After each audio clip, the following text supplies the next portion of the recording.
ইরানে যারা গেছেন তারা কারা গেছেন দেখেন, যারা পার্লামেন্টে আছে, যারা রাজনীতি করে। আপনি যখন রাজনীতিতে যাবেন তখন রাষ্ট্রের একটা রাষ্ট্রনীতি, পররাষ্ট্র নীতি আছে, কূটনীতি আছে, বাণিজ্য নীতি আছে, অর্থনীতি আছে, আন্তরাষ্ট্রীয় সম্পর্ক বলতে একটা কথা আছে, আন্তরাষ্ট্রীয় সম্পর্ক, এটা আন্তর্জাতিক কূটনীতির অংশ।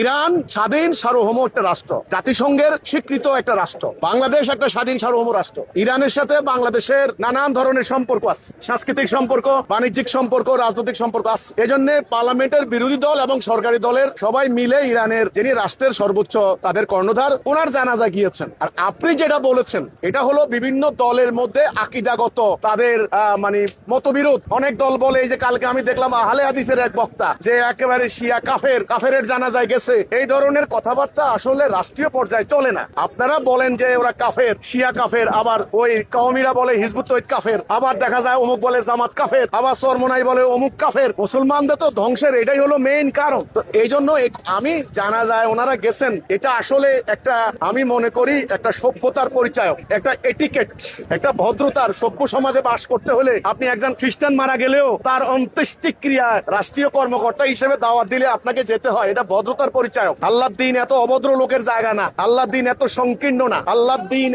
এত ছোট লোকের জন্য না আল্লাহর দিন। কাজে ইউরোপের কোন রাষ্ট্রপ্রধান মারা গেলেও সেখানে বাংলাদেশের নেতৃত্ব যাইতে হবে। এখন যারা বলে শিয়া কাফের জানাজা গেল কেন, ওদেরকে আবার আরেকজন কাফের বলে। এগুলা দিয়া শুনেন, এই ধরনের মাসলা মাসাইল, এই ধরনের মতবিরোধ বা এই ধরনের ফতোয়া, এই ধরনের আকীদাগত বিরোধ মাদ্রাসায় চলে, এখানে গোত্রে গোত্রে চলে, কিন্তু রাষ্ট্রীয় পর্যায়ে এই ব্যাপারগুলি চলে না।